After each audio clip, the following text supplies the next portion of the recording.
आ, मैं देख रहा हूं कि जैसे कि प्रेजेंट परफेक्ट कंटिन्यूअस में कोई बनाते हैं, प्रेजेंट परफेक्ट कंटिन्यूअस का जो ट्रांसलेशन बनता है, तो प्रेजेंट परफेक्ट कंटिन्यूअस का ट्रांसलेशन का स्ट्रक्चर क्या होता है? Present perfect continuous subject plus has been या हैव बीन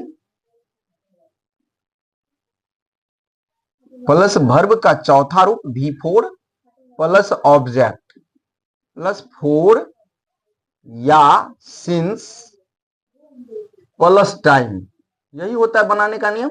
और इस पे हम बनाते हैं कैसे? मैं 2 घंटों से दौड़ रहा हूं, तो मैं 2 घंटों, एक पीरियड हो गया टाइम का, इतने समय से, कुछ ज्यादा समय से 2 घंटों से दौड़ रहा हूं, तो हम इसको क्या बनाते हैं? मैं 2 घंटों से दौड़ रहा हूं, इसका बनेगा सब्जेक्ट आई, हैज बीन या हैव बीन, तो हम क्या बनाएंगे? आई have been,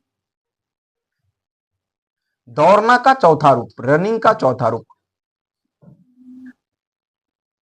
running, I have been running, मैं दौड़ रहा हूं। अब हैव बीन मान लो कुछ ज्यादा समय से, 2 घंटों से, तो 4 का प्रयोग होगा for 2 hours, for 2 hours,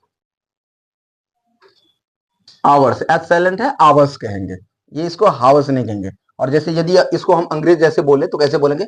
I been running for 2 hours, I been running for 2 hours, ऐसे।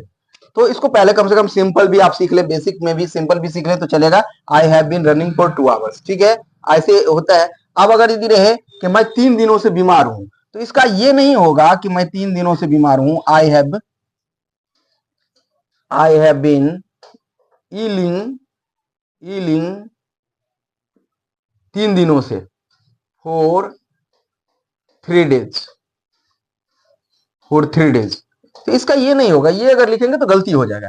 इसीलिए गलती इसीलिए होगा क्योंकि ये भर्व है, भर्व में आईएनजी, भर्व का चौथा रूप होता है, भर्व में आईएनजी लगता है। इसको शुद्ध करेंगे तो ये इल एक एडजेक्टिव है, इल माने बीमार, एडजेक्टिव, इसमें आईएनजी नहीं लगता, ये ऐसे ही रह जाता है, तब ये सही होता है। आई हैव बीन इल का इलिंग नहीं, I have been ill for 3 days. कुछ बच्चों, खास करके स्टूडेंट, टीचर नहीं, स्टूडेंट क्या करते हैं जब इस ट्रांसलेशन को बनाते हैं, तो इसको टेस्ट सब में मैं देखता हूं ऐसे लिख देगा, I have been ailing for 3 days, I have been teaching for 3 days. ऐसे नहीं होता है, गलत है। I have been ill for 3 days, क्योंकि ये एडजेक्टिव है, एडजेक्टिव में आईएनजी B4 नहीं होता, वर्ब का चौथा रूप है, या एडजेक्टिव का चौथा रूप नहीं, इसमें आईएनजी नहीं, तो वर्ब है तो वहां आईएनजी लगा, ये एडजेक्टिव है या नॉन आ जाएगा या एडवर्ब आ जाएगा तो नहीं लगेगा। इस तरह बनाया जाएगा।